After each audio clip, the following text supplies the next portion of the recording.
Welcome to DJ TV. E don settle. Tinubu true identity go soon burst even if e dey try block Atiku to get e Chicago school records. Correct people, we greet you now. Welcome una to this our channel DJ TV, where ogbonge tori and update dey happen o. My people, if una never subscribe to our YouTube channel, make una no waste time again o. Make una rush now, make una go subscribe o, and also turn on that notification bell so that anytime wey we drop any update like this, una go dey notified gbagam. And our Facebook page, make una follow us and make una like. My people, make we quickly run enter the tori and updates wey we carry come for una this time around. Make una watch. Yes, so my people, not be small thing o. This issue between Atiku and Tinubu, the petition wey Atiku file against Tinubu for tribunal, wey be say the issue of results dey for inside. The matter don dey long, no be small. To the extent Atiku now don go don file petition against that school make dem produce the real certificate wey be say Tinubu dey carry up and down say im get from that school from Chicago. This matter anyway my people, I no go talk too much. I go leave una now make una watch this analysis from Ned Media and hear all wetin dey happen and the update so far from there. For the second time in a few days, Bola Tinubu is seeking to block Atiku in a U.S. federal court in Chicago from getting his school records from Chicago State University. Atiku Abubakar is one of his opponents in the just concluded presidential election in Nigeria.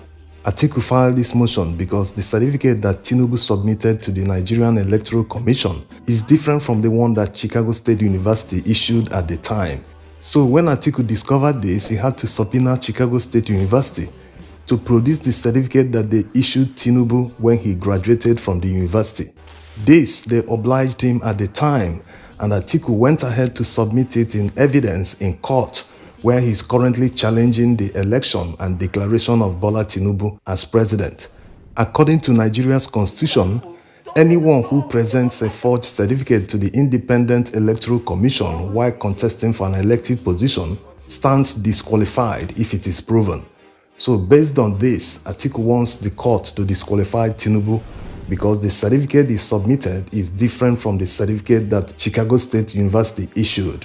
While seeking to block Atiku from getting access to his Chicago State University records, Tinubu told the court that he violated his privacy rights. He cited one 1974 privacy law for American students. But Atiku's attorney found it strange that someone that is holding a public office will prevent someone from getting access to his school records, not to talk of a co-contestant in the contested election. On the side of Chicago State University, they are not opposing Atiku's application. They feel they are not obligated to block the access of the school records of Tinubu. Will Tinubu's privacy really be violated if his Chicago State University records are revealed? The answer is no. First of all, let's look at the way it is seen in Nigeria. The moment someone presents himself for an elective position, he will go on to fill his Independent Electoral Commission forms. These forms ask questions about the person, his biodata, his history, his age, schools he attended, and all that. So all that info will become public the moment he submits that form to INEC. INEC is a public institution that conducts election in Nigeria. A candidate in an election can see that information through a court order or subpoena. And in this case, Atiku Abubakar did the same. He subpoenaed INEC to produce these documents, and when they produced it, he compared it with the results he got from Chicago State University. As you can see here, the one on the left is the one that Tinubu submitted to INEC. You can see the official stamp from INEC. The one on the right is the one he received under subpoena from Chicago State University. There's a lot of differences. You can see there are 3 signatures on the one he produced, while there are 2 from the university. You can see the fonts, you can see the heading. Everything is different. So this was what made Atiku Abubakar to seek for further information from the university in the US, because it doesn't make sense that someone who attended Chicago State University can't go back to the same university and say, hey, I lost my university certificates, there was a fire, blah, blah, blah. Please, can you give me another one? As simple, they will just give you another one, then that person can use it to submit to INEC in official capacity. So could it be that it wasn't this Tinubu that was enrolled in the university in the first place? He wasn't the one that went through the administrative process. That means he doesn't have all the information required that will be needed to reclaim a new certificate if he were to go back to the university. Yes, this is the likely scenario. Because when you apply to the university to give you a new certificate or even a statement of result, you will definitely be given a form to fill by the university, and the information you submit will prove that you were truly once a student. Now to the real story. Who is the real Bola A. Tinubu? Everyone has a story. Everyone has a past. But when that past will come before you is the moment you step out to contest an election. This is not just applicable in Nigeria, it happens everywhere, in the US, in the UK, everywhere that people contest for elections. Back in 1999, when the Fourth Republic started, many people jumped into the political scene because we were just coming out of many years of military rule. So a lot of people jumped into the political scene. They all wanted to be governors, local government chairmen, even presidents and senators. And as you know, politics is about competition. They will dig into each other's past to see if they will get dirt that they will use in disqualifying each other to get advantage. So a lot of people went digging. That was how it was discovered that the certificate that Tinubu submitted had a lot of problems. His forms were riddled with mistakes and outright lies and forgeries. The first lie that was detected in the governorship form that he submitted to INEC was the secondary school he claimed to have attended in Ibadan. It's a very funny story. In fact, the school, having heard that Tinubu claimed to have attended their school, organized a get-together for the old boys of the secondary school.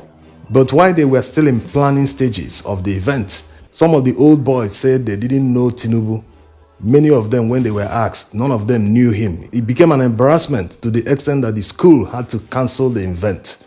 It was that strange. So when the news came up, Tinubu now claimed that he wasn't the one that filled the form himself, that he was a friend and associate that filled the form, that he must have made a mistake. That was how he struck off the school from his CV. In this presidential election that he contested, he left out the secondary school position blank. He didn't fill out primary or secondary school. Now back to the story. Who is the real Tinubu? At the time the Ibadan school scandal broke, there was this rumor in Lagos that Tinubu was adopted and his stepfather had a daughter schooling in the United States. That daughter's name, incidentally, was Bola A. Tinubu. All of a sudden, the daughter passed on, and Tinubu seized the opportunity to travel with her passport to the United States. Back in the 70s, a Nigerian didn't need a visa to the US, the UK, most Western countries. You just bought a plane, land at the airport, you're stamped with 90 days, except you want to stay longer than that. It would seem like he didn't need to do it because Nigerians didn't need a visa to travel to the US in the 70s. But when you consider that she was a resident of the United States, you can understand why he needed to use that passport and the same documents to travel so as to inherit whatever she had. Of course, including the Chicago State University she attended. This story is well known not only in Lagos but Nigeria at large. You can see where Dino tweeted about it. So you can see why Tinubu is blocking Atiku's access to these records, because it will truly reveal the identity of the real Bola A. Tinubu. The identity of this person as regards the school records in Chicago State University was first revealed by Nigeria's investigative journalist David Hundeyin.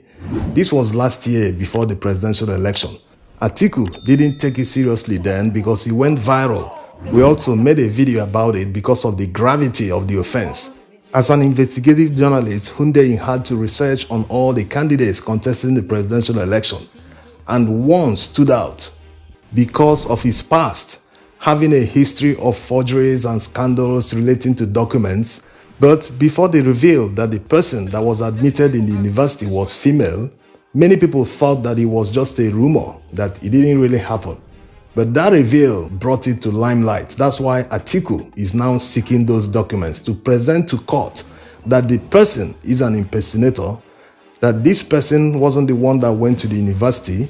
Many things will be revealed when these documents are handed down to Atiku, which will ultimately lead to disqualification. There's no two ways about it. Yes, so my people, and the updates we carry confident like this video, so now hear this analysis about this article and Tinubu matter onto forged certificate. People are now reason and see and make una drop una comment and make una don't forget to like and share. Una do well. See you in the next video. DJ